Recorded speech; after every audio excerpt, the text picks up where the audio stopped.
returned to our winter quarters, I tried to avoid allowing so lengthy an interval to elapse between the composition of the second and third acts as had separated that of the first and second. In spite of many absorbing engagements, I succeeded in my aim.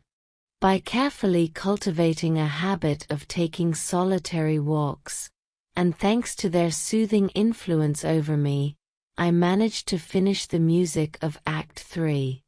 By the 29th of December, that is to say, before the end of the year. During this period my time was otherwise very seriously occupied by a visit paid us by Spontini, with reference to a proposed presentation of his Vestalen, the preparation for which had just begun.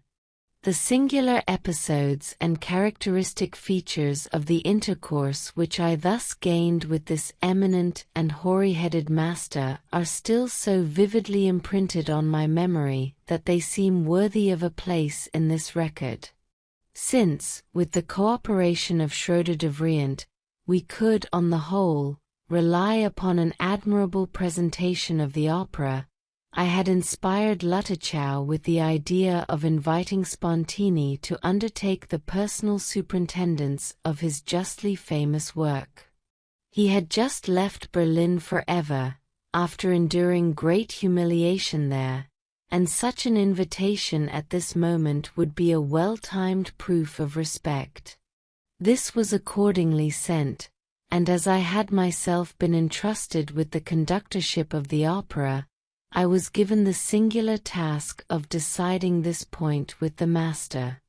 My letter, it appears, although written in French, inspired him with a high opinion of my zeal for the enterprise, and in a gracious reply he informed me what his special wishes were regarding the arrangements to be made for his collaboration. As far as the vocalists were concerned, and seeing that a Schroeder de Vriend was among the number, he frankly expressed his satisfaction. As for chorus and ballet, he took it for granted that nothing would be lacking to the dignity of the performance, and finally, as regarded the orchestra, he expected that this also would be sure to please him, as he presumed it contained the necessary complement of excellent instruments which, to use his own words, he hoped would furnish the performance with 12 good contrebasses. Le tout garni de 12 bonnes contrebasses. This phrase bowled me over, for the proportion thus bluntly stated in figures gave me so logical a conception of his exalted expectations, that I hurried away at once to the director to warn him that the enterprise on which we had embarked would not, after all, prove as easy as we thought. His alarm was great, and he said that some plan must at once be devised for breaking off the engagement. When Schroeder de Vriend heard of our dilemma, knowing Spontini well, she laughed as though she would never stop at the ingenuous impudence with which we had issued our invitation. A trifling indisposition from which she then suffered provided a reasonable excuse for a delay, more or less prolonged, and this she generously placed at our disposal. Spontini had, in fact, urged us to use all possible dispatch in the execution of our project, for, as he was impatiently awaited in Paris, he could spare us but little time. It fell to my lot to weave the tissue of innocent deceptions by which we hoped to divert the master from a definite acceptance of our invitation. Now we could breathe again, and duly began rehearsing. But on the very day before we proposed to hold our full dress rehearsal at our leisure, lo and behold! About noon a carriage drove up to my door, in which, clad in a long blue coat of pilot cloth, sat no other than the haughty master himself, whose manners resembled those of a Spanish grandee. All unattended and greatly excited, he entered my room, showed me my letters, and proved from our correspondence that the invitation had not been declined, but that he had in all points accurately complied with our wishes. Forgetting for the moment all the possible embarrassments which might arise, in my genuine delight at beholding the wonderful man before me, and hearing his work conducted by himself, I at once undertook to do everything I possibly could to meet his desires. This declaration I made with the utmost sincerity of zeal. He smiled with almost childlike kindliness on hearing me, and I at once begged him to conduct the rehearsal arranged for the morrow. He thereupon grew suddenly thoughtful, and began to weigh the numerous disadvantages of such an action on his part. So acute did his agitation become that he had the greatest difficulty in expressing himself clearly on any point, and I found it no easy matter to inquire what arrangements on our part would persuade him to undertake the morrow's rehearsal. After a moment's reflection, he asked what sort of baton I was accustomed to use when conducting. With my hands I indicated the approximate length and thickness of a medium-sized wooden rod, such as our choir attendant was in the habit of supplying, freshly covered with white paper. He sighed, and asked if I thought it possible to procure him by tomorrow a baton of black ebony, whose very respectable length and thickness he indicated by a gesture, and on each end of which a fairly large knob of ivory was to be affixed. I promised to have one prepared for the next rehearsal, which should at least be similar in appearance to what he desired, and another of the specified materials in time for the actual performance. Visibly relieved, he then passed his hand over his brow, and granted me permission to announce his consent to conduct on the following day. After once more strongly enforcing his instructions as to the baton, he went back to his hotel. I seemed to be moving in a dream, and hastened in a whirlwind of excitement to publish the news of what had happened and was to be expected. We were fairly trapped. Schroeder de Vriend offered to become our scapegoat, while I entered into precise details with the theatre carpenter concerning the baton. This turned out so far correct that it possessed the requisite length and breadth, was black in its color, and had 2 large white knobs. Then came the fateful rehearsal. Spontini was evidently ill at ease on his seat in the orchestra. First of all he wished to have the oboists placed behind him. As this partial change of position just at that moment would have caused much confusion in the disposition of the orchestra, I promised to effect the alteration after the rehearsal. He said no more, and took up his baton. In a moment I understood why he attached such importance to its form and size. He held it, not as other conductors do by the end, but gripped it about the middle with his clenched fist, waving it so as to make it evident that he wielded his baton like a field marshal's staff, not for beating time, but for command. Confusion arose in the very first scene, which was increased by the fact that the master's instructions, both to orchestra and singers, were rendered almost unintelligible by his confused use of the German language.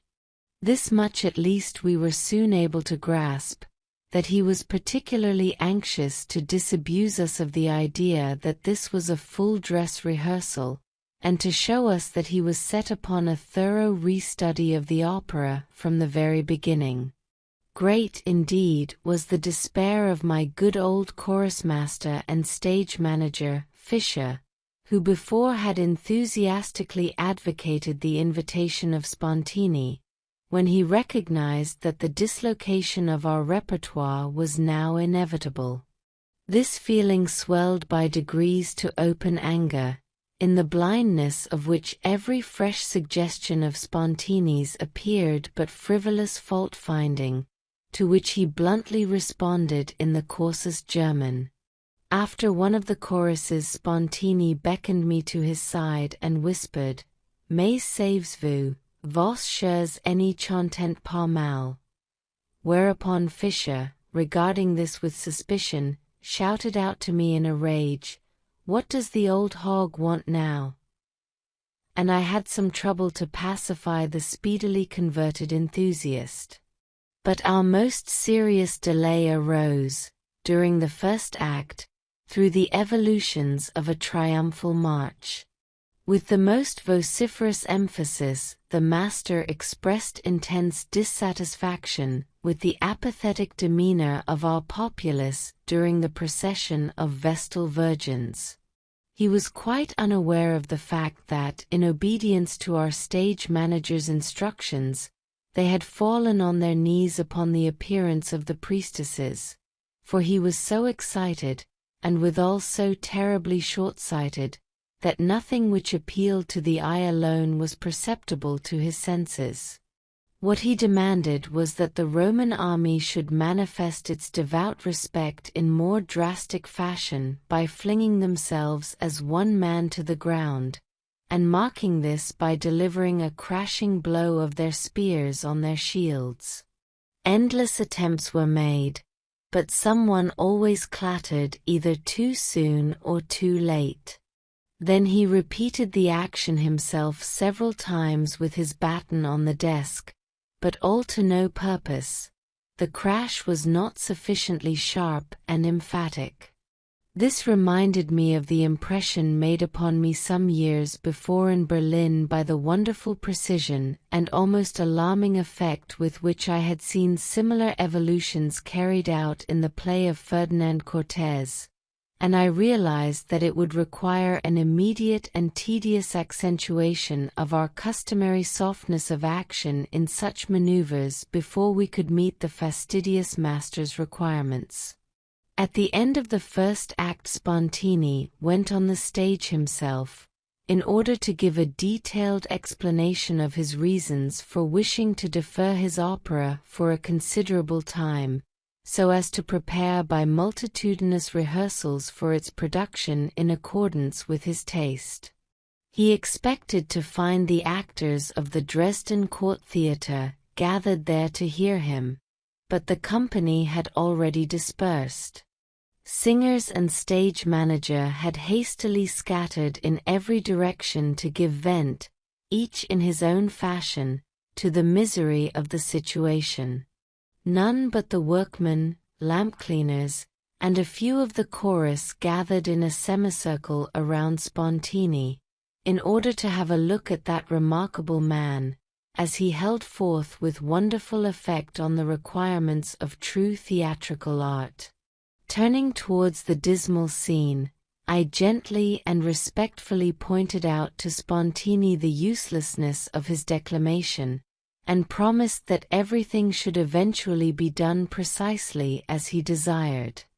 Finally, I succeeded in extricating him from the undignified position in which, to my horror, he had been placed, by telling him that Herr Eduard de Vriant, who had seen the Vestalin in Berlin, and carried every detail of the performance in his mind, should personally drill our chorus and supers into a becoming solemnity during the reception of the Vestals. This pacified him, and we proceeded to settle on a plan for a series of rehearsals according to his wishes. But in spite of all this, I was the only person to whom this strange turn of affairs was not unwelcome, for through the burlesque extravagances of Spontini, and notwithstanding his extraordinary eccentricities, which, however, I learned in time to understand, I could perceive the miraculous energy with which he pursued and attained an ideal of theatrical art such as in our days had become almost unknown. We began, therefore, with a pianoforte rehearsal, at which the master made a point of telling the singers what he wanted. He did not tell us anything new, however, for he said little about the details of the rendering. On the other hand, he expatiated upon the general interpretation, and I noticed that in doing this, he had accustomed himself to make the most decided allowances for the great singers, especially Schroeder de Vriend and Tichitschek. The only thing he did was to forbid the latter to use the word brought, bride, with which Licinius had to address Julia in the German translation. This word sounded horrible in his ears, and he could not understand how anybody could set such a vulgar sound as that to music. He gave a long lecture, however, to the somewhat coarse and less talented singer who took the part of the high priest, and explained to him how to understand and interpret this character from the dialogue, in recitative, between him and Haruspex. He told him that he must understand that the whole thing was based upon priestcraft and superstition. Pontifex must make it clear that he does not fear his antagonist at the head of the Roman army, because should the worst come to the worst, he has his machines ready, which, if necessary, will miraculously rekindle the dead fire of Vesta. In this way, even though Julia should escape the sacrifice, the power of the priesthood would still be unassailable. During one of the rehearsals I asked Spontini why he, who, as a rule, made such very effective use of the trombone, should have left it entirely out in the magnificent triumphal march of the first act. Veri match astonis het he asket. Escil que jenae pade trombones. I showed him the printed score, and he then asked me to add the trombones to the march, so that, if possible, they might be used at the next rehearsal. Et also said, J'ai entendu dans votre Rienzi un instrument, que vous appelez basse-tuba. Je ne veux pas bannir cet instrument de l'orchestre, faites-m'en une partie pour la Vestale. It gave me great pleasure to perform this task for him with all the care and good judgment I could dispose of. When at the rehearsal he heard the effect for the first time, he threw me a really grateful glance, and so much appreciated the really simple additions I had made to his score, that a little later on he wrote me a very friendly letter from Paris in which he asked me kindly to send him the extra instrumental parts one had prepared for him. His pride would not allow him, however, to ask outright for something for which I alone had been responsible, so he wrote, Envoyez-moi un partition de trombones pour la marque triomphale et de la basse-tuba tel quel est exécuté sous ma direction addressed. Apart from this, I also showed how greatly I respected him, in the eagerness with which, at his special request, I regrouped all the instruments in the orchestra. He was forced to this request more by habit than by principle, and how very important it seemed to him not to make the slightest change in his customary arrangements, was proved to me when he explained his method of conducting. He conducted the orchestra, so he said, only with his eyes. My left eye is the first violin, my right eye the second, and if the eye is to have power, one must not wear glasses, as so many bad conductors do, even if one is short-sighted. I, he admitted confidentially, cannot see 12 inches in front of me, but all the same I can make them play as I want, merely by fixing them with my eye. In some respects the arbitrary way in which he used to arrange his orchestra was really very irrational.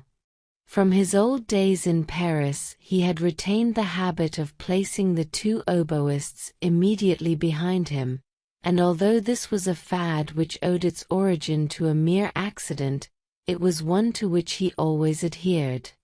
The consequence was that these players had to avert the mouthpiece of their instruments from the audience, and our excellent oboist was so angry about this arrangement, that it was only by dint of great diplomacy that I succeeded in pacifying him.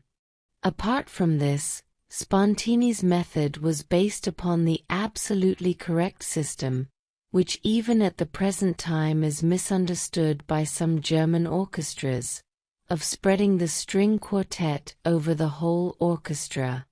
This system further consisted in preventing the brass and percussion instruments from culminating in one point and drowning each other, by dividing them on both sides, and by placing the more delicate wind instruments at a judicious distance from each other, thus forming a chain between the violins. Even some great and celebrated orchestras of the present day still retain the custom of dividing the mass of instruments into two halves, the string and the wind instruments, an arrangement that denotes roughness and a lack of understanding of the sound of the orchestra, which ought to blend harmoniously and be well balanced. I was very glad to have the chance of introducing this excellent improvement in Dresden, for now that Spontini himself had initiated it, it was an easy matter to get the king's command to let the alteration stand. Nothing remained after Spontini's departure but to modify and correct certain eccentricities and arbitrary features in his arrangements, and from that moment I attained a high level of success with my orchestra. With all the peculiarities he showed at rehearsals, this exceptional man fascinated both musicians and singers to such an extent that the production attracted quite an unusual amount of attention. Very characteristic was the energy with which he insisted on exceptionally sharp rhythmic accents. Through his association with the Berlin Orchestra, he had acquired the habit of marking the note that he wished to be brought out with the word dies, this, which at first was quite incomprehensible to me. The great singer Tichicek, who had a positive genius for rhythm, was highly pleased by this, for he also had acquired the habit of compelling the chorus to great precision in very important entries, and maintained that if one only accentuated the first note properly, the rest followed as a matter of course. On the whole, therefore, a spirit of devotion to the master gradually pervaded the orchestra. The violas alone bore him a grudge for a while, and for this reason. In the accompaniment of the lugubrious cantilena of Julia at the end of the second act, he would not put up with the way in which the violas played the horribly sentimental accompaniment. Suddenly turning towards them, he called in a sepulchral tone, "Are the violas dying?" The two pale and incurably melancholy old men who held on tenaciously to their posts in the orchestra, notwithstanding their right to a pension, stared at Spontini with real fright, reading a threat in his words, and I had to explain Spontini's wish in sober language in order to call them back to life. On the stage, Herr Eduard de Vriend helped very materially in bringing about wonderfully distinct ensembles. He also knew how to gratify a certain wish of Spontini's, which threw us all into tremendous confusion. In accordance with the cuts adopted by all the German theatres, we too ended the opera with the fiery duet, supported by the chorus, between Licinius and Julia after their rescue. The master, however, insisted on adding a lively chorus and ballet to the finale, according to the antiquated method of ending common to French opera seria. He was absolutely against finishing his work with a dismal churchyard episode. Consequently, the whole scene had to be altered.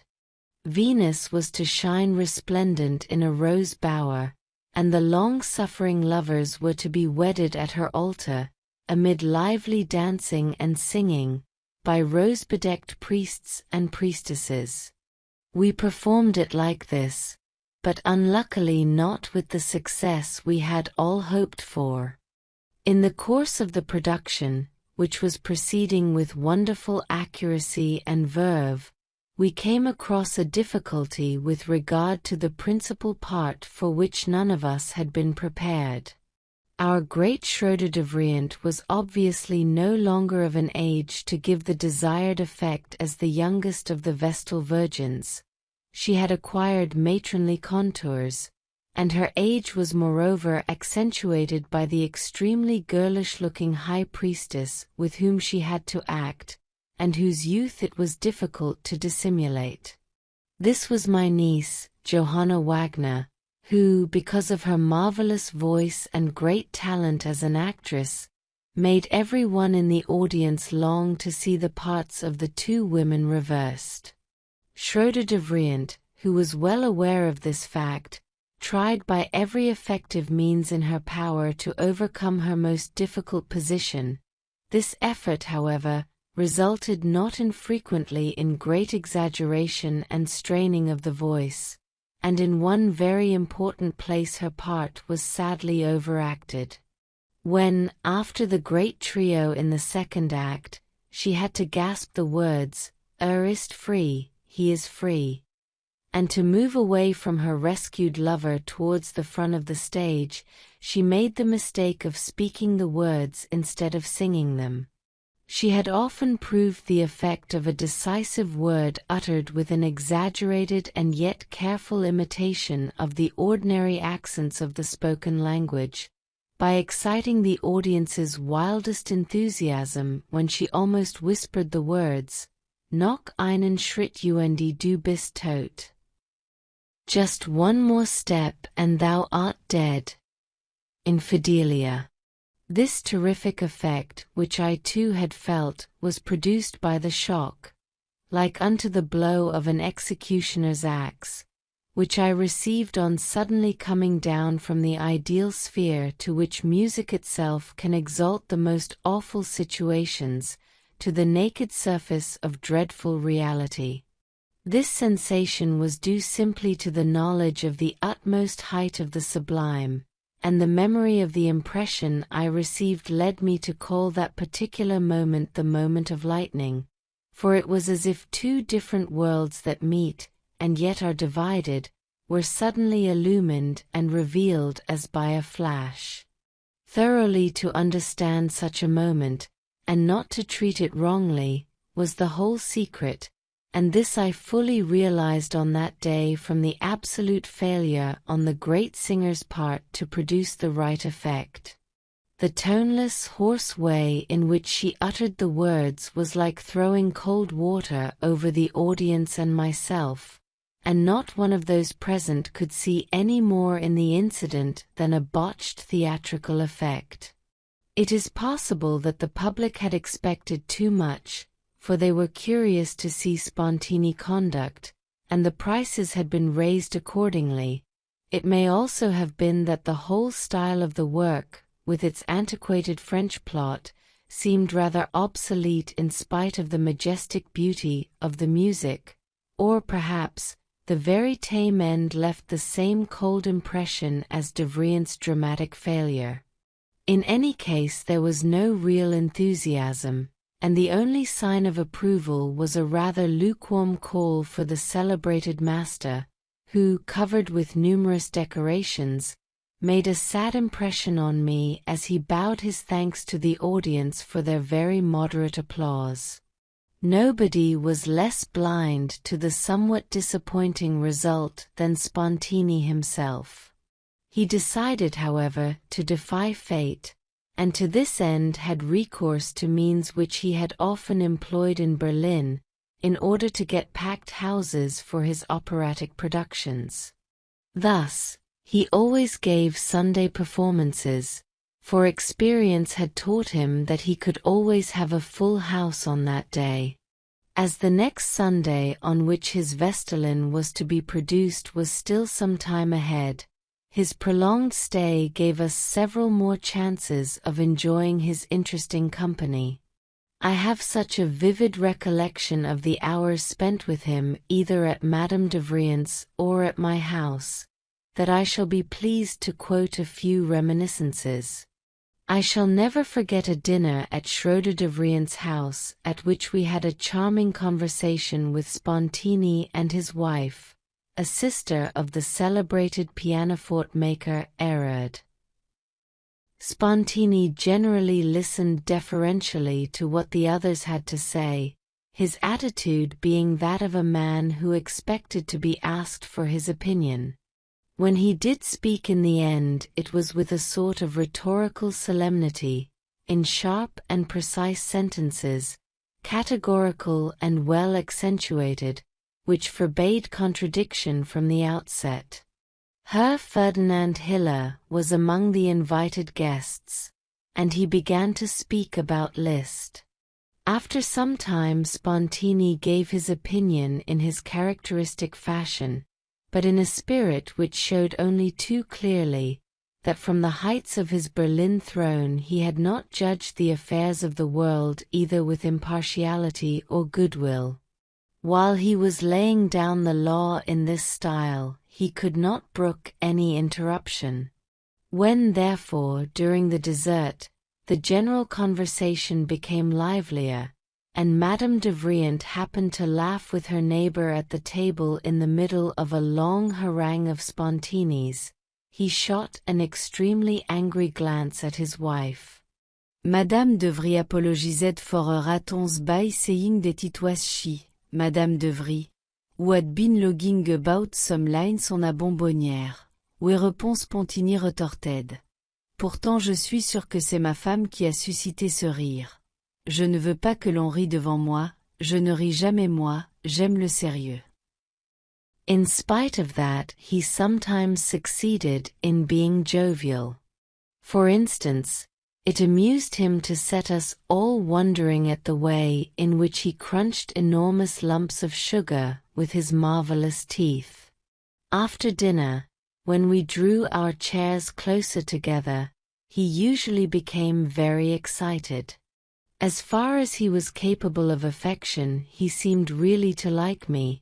He declared openly that he loved me, and said that he would prove this best by trying to keep me from the misfortune of proceeding in my career as a dramatic composer. He said he knew it would be difficult to convince me of the value of this friendly service, but as he felt it his sacred duty to look after my happiness in this particular line, he was prepared to stay in Dresden for another half-year, during which period he suggested that we should produce his other operas, and especially Agnes von Hohenstaufen, under his direction. To explain his views about the fatal mistake of trying to succeed as a dramatic composer after Spontini, he began by praising ML in these terms.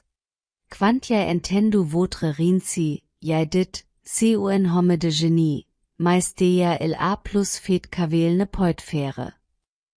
In order to show me what et meant by this paradox, et procéded à follows.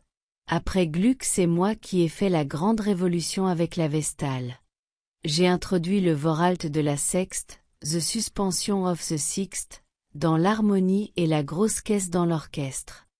Avec Cortez, j'ai fait un pas de plus en avant. Puis j'ai fait 3 pas avec Olympique. Nurmahal, Alcidor et tout ce que j'ai fait dans les premiers temps à Berlin, je vous les livre, c'était des œuvres occasionnelles. Mais depuis j'ai fait 100 pas en avant avec Agnès de Hohenstaufen, où j'ai imaginé un emploi de l'orchestre remplaçant parfaitement l'orgue. Since then he had tried his hand at a new work, Les Atheniennes. The Crown Prince, now King of Prussia, had urged him to finish this work, and to testify to the truth of his words, he took several letters which he had received from this monarch out of his pocketbook, and handed them to us for inspection.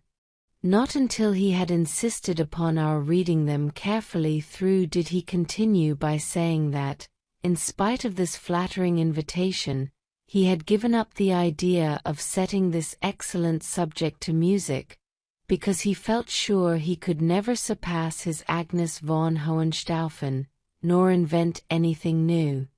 In conclusion est said, or, comment voulez-vous que quiconque puisse inventer quelque chose de nouveau, moi Spontini déclarant ne pouvoir en aucune façon surpasser mes œuvres précédentes. D'autres paraîtant avisent que depuis la Vestale il n'a point été écrit une note qui ne fût volée de mes partitions.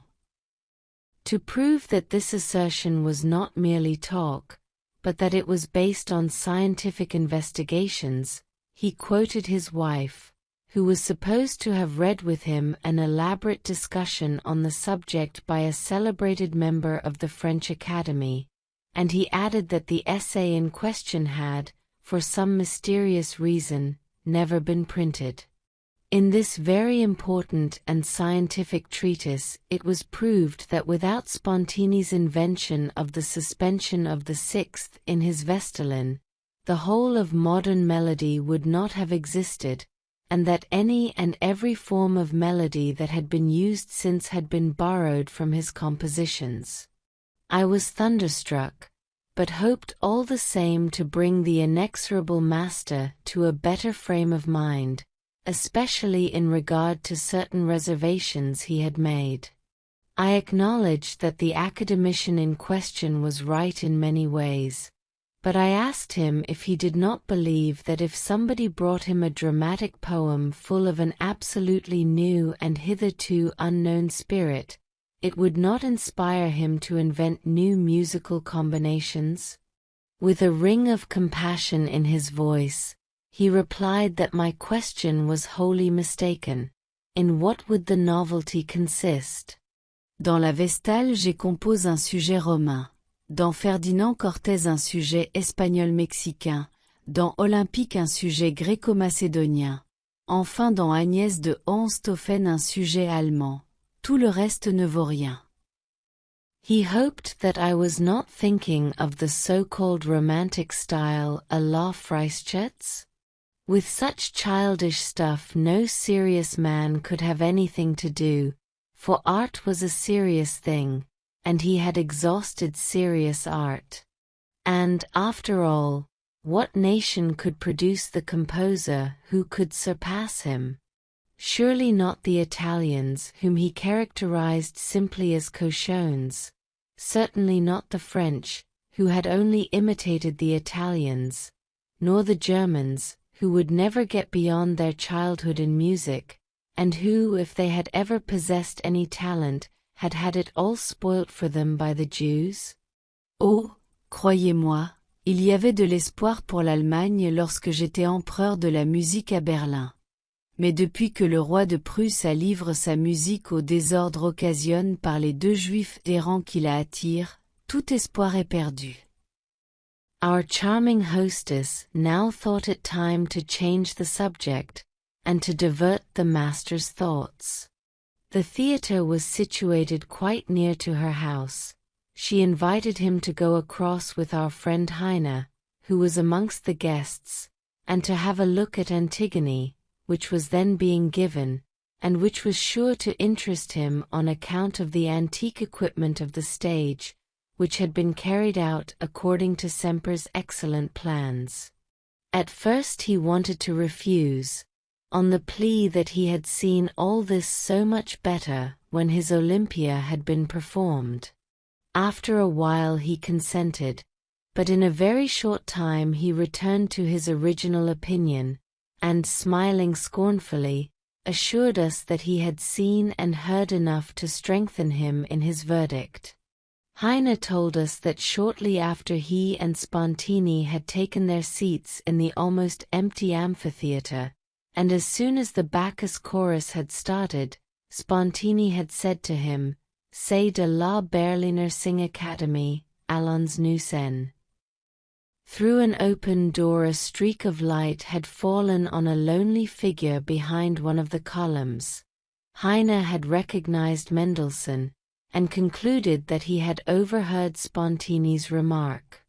From the master's very excited conversations, we soon realized very distinctly that he intended to stay longer in Dresden, so as to get all his operas performed. It was Schroeder de Vriend's idea to save Spontini, in his own interest, from the mortifying disappointment of finding all his enthusiastic hopes in regard to a second performance of Vestalen unfounded, and if possible, to prevent this second performance during his stay in Dresden. She pretended to be ill, and the director requested me to inform Spontini of the fact that his production would have to be indefinitely postponed.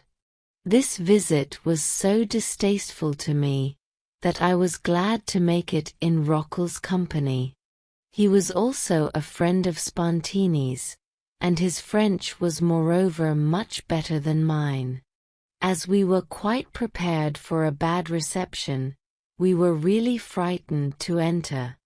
Imagine, therefore, our astonishment when we found the master, who had already been informed of the news in a letter from de Vriant, in the very brightest spirits. He told us that he had to leave immediately for Paris, and that from there he was to travel to Rome, the Holy Father having commanded him to come in order to receive the title of Count of San Andrea.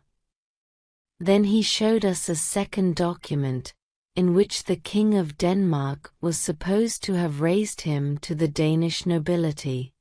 This meant, however, only that the title of Ritter of the Elephantine Order had been conferred upon him, and although this was indeed a high honor, in speaking about it he only mentioned the word Ritter, without referring to the particular order, because this seemed to him too ordinary for a person of his dignity.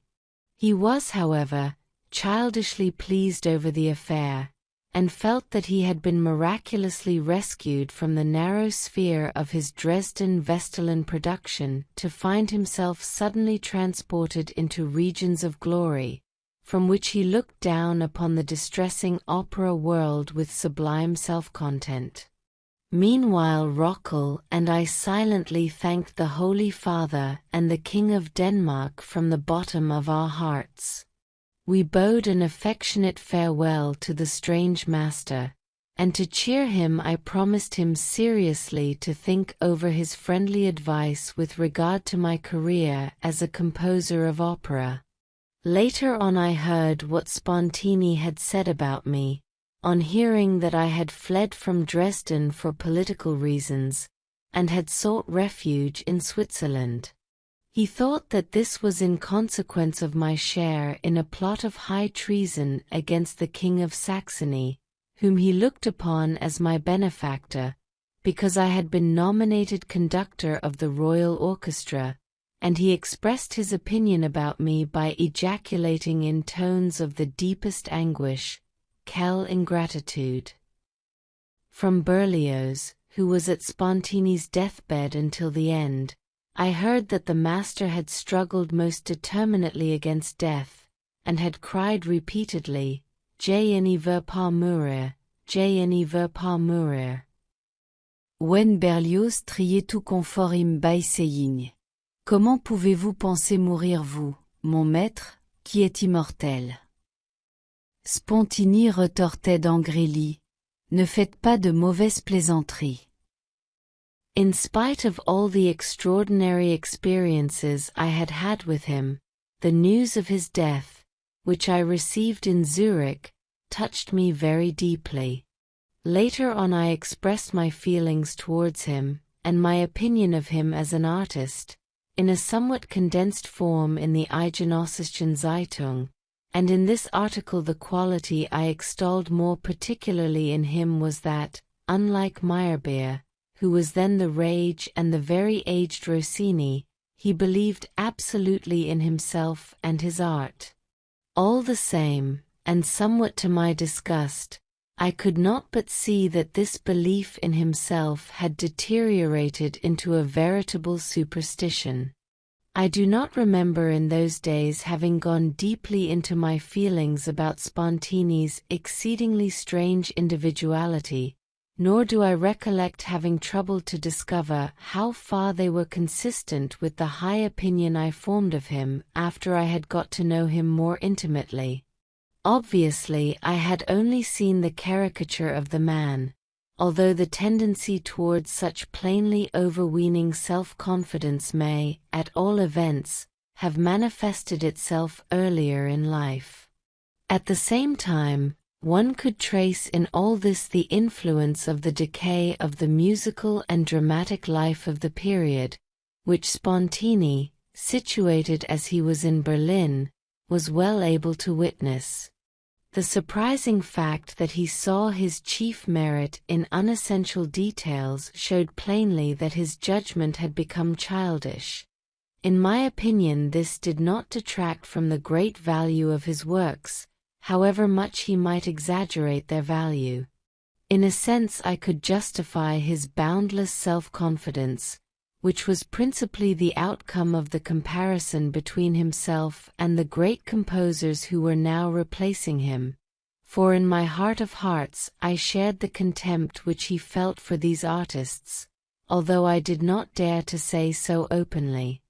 And thus it came about that, in spite of his many somewhat absurd idiosyncrasies, I learned during this meeting at Dresden to feel a deep sympathy for this man, the like of whom I was never again to meet. My next experiences of important musical celebrities of this age were of quite a different character. Amongst the more distinguished of these was Heinrich Marschner, who, as a very young man, had been nominated musical director of the Dresden Orchestra by Weber. After Weber's death, he seemed to have hoped that he would take his place entirely, and it was due less to the fact that his talent was still unknown, than to his repellent manner, that he was disappointed in his expectations. His wife, however, suddenly came into some money, and this windfall enabled him to devote all his energies to his work as composer of operas, without being obliged to fill any fixed post. During the wild days of my youth, Marschner lived in Leipzig, where his operas Der Vampir and Templer und die Juden saw their first appearance. My sister Rosalie had once taken me to him in order to hear his opinion about me. He did not treat me uncivilly, but my visit led to nothing. I was also present at the first night of his opera Des Faulkners Brot, which however was not a success. Then he went to Hanover. His opera Hans Heiling, which was originally produced in Berlin, I heard for the first time in Würzburg. It showed vacillation in its tendency, and a decrease in constructive power. After that he produced several other operas, such as Das Schloss am Ätna and Der Babu, which never became popular. He was always neglected by the management at Dresden, as though they bore him some grudge, and only his Templer was played at all often. My colleague, Reisiger, had to conduct this opera, and as in his absence I always had to take his place, it also fell to my lot on one occasion to direct a performance of this work. This was during the time that I worked at my Tannhauser. I remember that, although I had often conducted this opera before in Magdeburg, on this occasion the wild nature of the instrumentation and its lack of mastership affected me to such an extent that it literally made me ill, and as soon as he returned, therefore, I implored Reisiger at any cost to resume the leadership. On the other hand, immediately after my nomination I had started on the production of Hans Heiling, but merely for the sake of the artistic honor. The insufficient distribution of the parts, however, a difficulty which in those days could not be overcome, made a complete success impossible. In any case, though, the whole spirit of the work seemed to be terribly old-fashioned. I now heard that Marschner had finished another opera called Adolf von Nassau, and in a criticism of this work, of the genuineness of which I was unable to judge, particular stress was laid upon the patriotic and noble German atmosphere of this new creation. I did my best to make the Dresden theatre take the initiative, and to urge Luttichau to secure this opera before it was produced elsewhere. Marschner, who did not seem to have been treated with particular consideration by the Hanoverian opera authorities, accepted the invitation with great joy, sent his score, and declared himself willing to come to Dresden for the first performance. Lutochow, however, was not anxious to see him take his place at the head of the orchestra, while I also was of the opinion that the too frequent appearance of outside conductors, even if it were for the purpose of conducting their own works, would not only lead to confusion, but might also fail to be as amusing and instructive as Spontini's visit had proved to be. It was therefore decided that I should conduct the new opera myself. And how I lived to regret it! The score arrived. To a weak plot by Karl Golmick, the composer of The Templar had written such superficial music, that the principal effect lay in a drinking song for a quartet, in which the German Rhine and German wine played the usual stereotyped part peculiar to such male quartets. I lost all courage, but we had to go on with it now, and all I could do was to try by maintaining a grave bearing, to make the singers take an interest in their task. This, however, was not easy. To Tichitschek and Mitterwurzer were assigned the two principal male parts.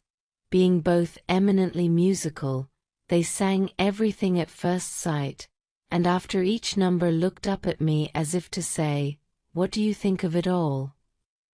I maintained that it was good German music.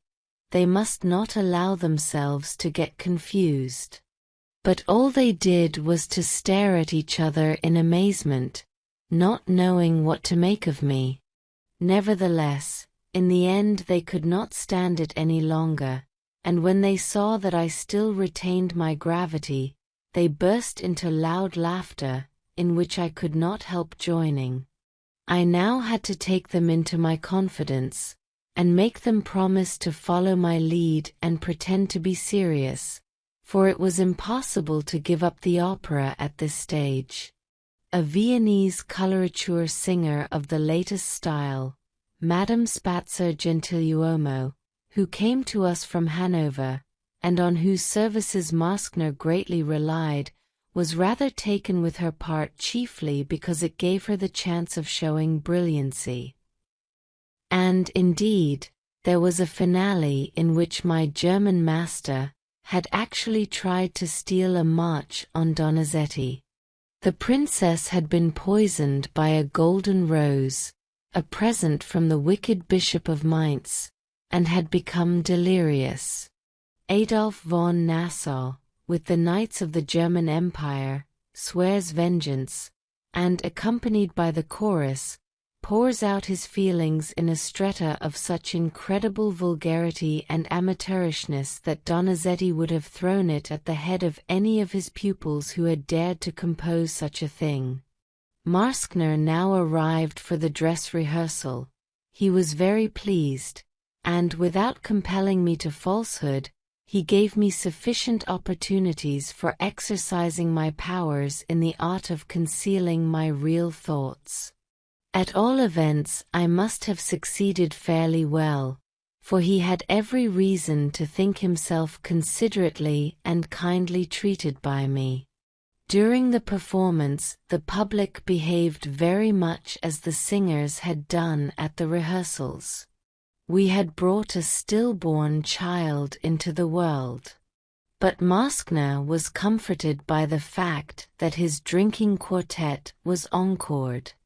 This was reminiscent of one of Becker's songs, Sie sollen in nicht haben, den freien Deutschen Rhein. They shall not have it, our free German Rhine. After the performance, the composer was my guest at a supper party at which, I am sorry to say, the singers who had had enough of it would not attend. Herr Ferdinand Hiller had the presence of mind to insist, in his toast to Marskner, that whatever one might say, all stress must be laid on the German master and German art. Strangely enough, Marskner himself contradicted him by saying that there was something wrong with German operatic compositions, and that one ought to consider the singers and how to write more brilliantly for their voices than he had succeeded in doing up to the present. Highly gifted as Marskner was, there can be no doubt that the decline of his genius was due partly to a tendency which even in the aging master himself, as he frankly admitted, was effecting an important and most salutary change. In later years I met him once more in Paris at the time of my memorable production of Tannhauser. I did not feel inclined to renew the old relations, for, to tell the truth, I wanted to spare myself the unpleasantness of witnessing the consequences of his change of views, of which we had seen the beginning in Dresden. I learned that he was in a state of almost helpless childishness, and that he was in the hands of a young and ambitious woman, who was trying to make a last attempt at conquering Paris for him.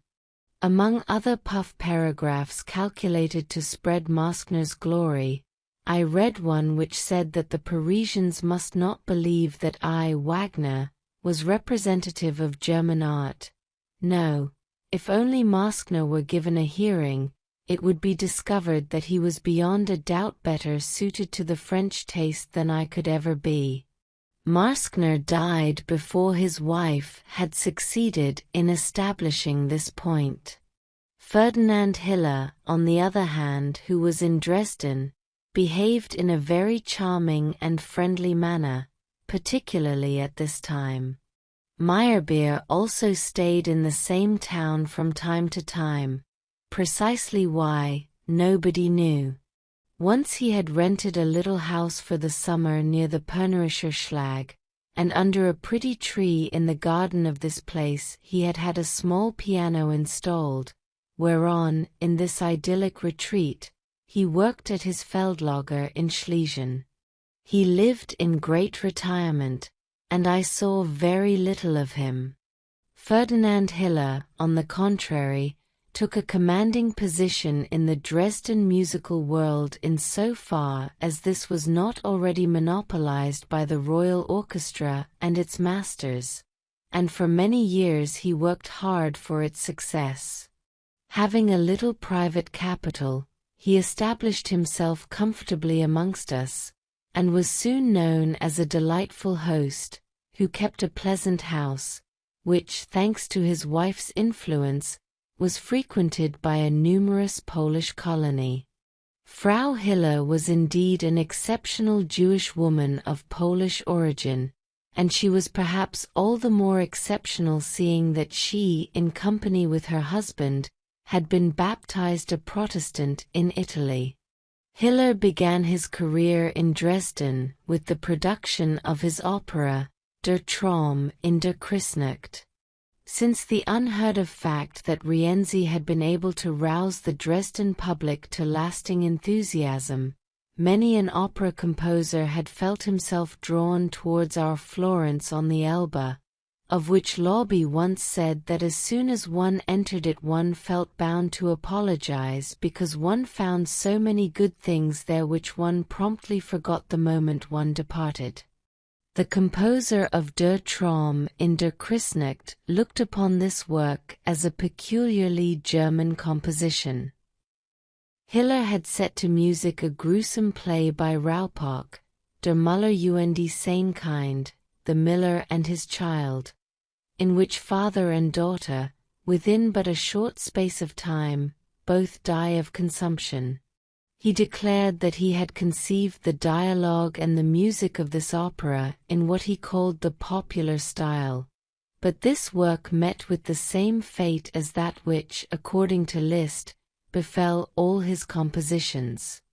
In spite of his undoubted musical merits, which even Rossini acknowledged, and whether he gave them in French in Paris or in Italian in Italy, it was his sad experience always to see his operas fail.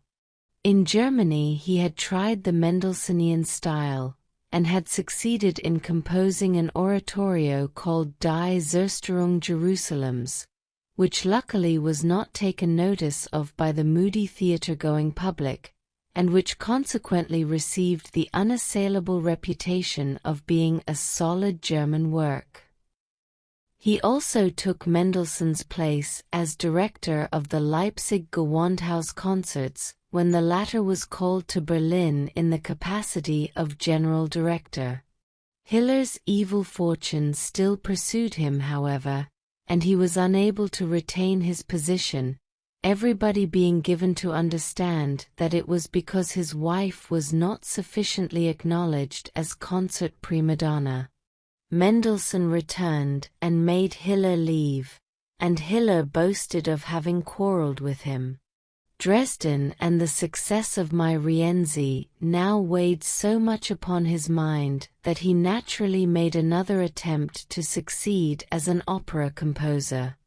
Owing to his great energy, and to his position as son of a rich banker, a special attraction even to the director of a court theatre, it happened that he induced them to put aside my poor friend Rockel's Farinelli, the production of which had been promised him, in favor of his, Hiller's, own work Der Traum in der Christnacht. He was of the opinion that next to Reisiger and myself, a man of greater musical reputation than Rockel was needed. Lutterchow, however, was quite content to have Reisiger and myself as celebrities, particularly as we got on so well together, and he remained deaf to Hiller's wishes. Tu der Traum in der Christnacht was agret nuisangs. I had to conduct it a second time, and before an empty house. Hiller now saw that he had been wrong in not taking my advice before, and in not shortening the opera by one act and altering the end, and he now fancied that he was doing me a great favor by at last declaring himself ready to act on my suggestion in the event of another performance of his opera being possible. I really managed to have it played once more. This was, however, to be the last time, and Hiller, who had read my book of Tannhauser, thought that I had a great advantage over him in writing my own words. He therefore made me promise to help him with the choice and writing of a subject for his next opera. Shortly afterwards Hiller was present at a performance of Rienzi, which was again given before a crowded and enthusiastic house. When, at the end of the second act and after frantic recalls from the audience, I left the orchestra in a great state of excitement, Hiller, who was waiting for me in the passage, took the opportunity of adding to his very hasty congratulations, "Do give my Traum once more." I promised him laughingly to do this if I had the chance, but I cannot remember whether it came off or not. While he was waiting for the creation of an entirely new plot for his next opera, Hiller devoted himself to the study of chamber music, to which his large and well-furnished room lent itself most admirably. A beautiful and solemn event added to the seriousness of the mood in which I finished the music to Tannhauser towards the end of the year, and neutralized the more superficial impressions made upon me by the stirring events above described. This was the removal of the remains of Carl Maria von Weber from London to Dresden in December 1844. As I have already said, a committee had for years been agitating for this removal. From information given by a certain traveler, it had become known that the insignificant coffin which contained Weber's ashes had been disposed of in such a careless way in a remote corner of St. Paul's, that it was feared it might soon become impossible to identify it. My energetic friend, Professor Lowe, whom I have already mentioned, had availed himself of this information in order to urge the Dresden Glee Club, which constituted his hobby, to take the matter in hand. The concert of male singers arranged to this end had been a fair success financially, and they now wanted to induce the theatre management to make similar efforts, when suddenly they met with serious opposition from this very quarter. The management of the Dresden Theatre told the committee that the king had religious scruples with regard to disturbing the peace of the dead. However much we felt inclined to doubt the genuineness of these reasons, nothing could be done, and I was next approached on the subject, in the hope that my influential position might lend weight to my appeal. I entered into the spirit of the enterprise with great fervor. I consented to be made president. Herr Hofrat Schultz, director of the Antiken Cabinet, who was a well-known authority on artistic matters, and another gentleman, a Christian banker, were also elected members of the committee, and the movement thus received fresh life. Prospectuses were sent round, exhaustive plans were made, and numerous meetings held. Here again, I met with opposition on the part of my chief, Lutterchow. If he could have done so, he would have forbidden me to move in the matter by making the most of the king's scruples referred to above. But he had had a warning not to pick a quarrel with me after his experience in the summer, when, contrary to his expectations, the music written by me to celebrate the king's arrival had found favor with the monarch. As his antipathy to the proceedings was not so very serious, Lutterchow must have seen that even the direct opposition of His Majesty could not have prevented the enterprise from being carried out privately, and that, on the contrary, the court would cut a sorry figure if the Royal Court Theatre, to which Weber once belonged, should assume a hostile attitude. He therefore tried in a would-be friendly way to make me desist from furthering the cause, well knowing that, without me, the plan would fail. He tried to convince me that it would be wrong to pay this exaggerated honor to Weber's memory, whereas nobody thought of removing the ashes of Morlocchi from Italy, although the latter had given his services to the Royal Orchestra for a much longer period than Weber had done. What would be the consequence?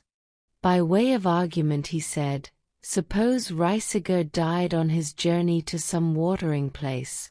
His wife would then be as much justified as was Frau von Weber, who had annoyed him quite enough already, in expecting her husband's dead body to be brought home with music and pomp. I tried to calm him, and if I did not succeed in making him see the difference between Reisiger and Weber, I managed to make him understand that the affair must take its course, as the Berlin Court Theatre had already announced a benefit performance to support our undertaking. Meyerbeer, to whom my committee had applied, was instrumental in bringing this about, and a performance of Euryanthe was actually given which yielded the handsome balance of 6,000 marks.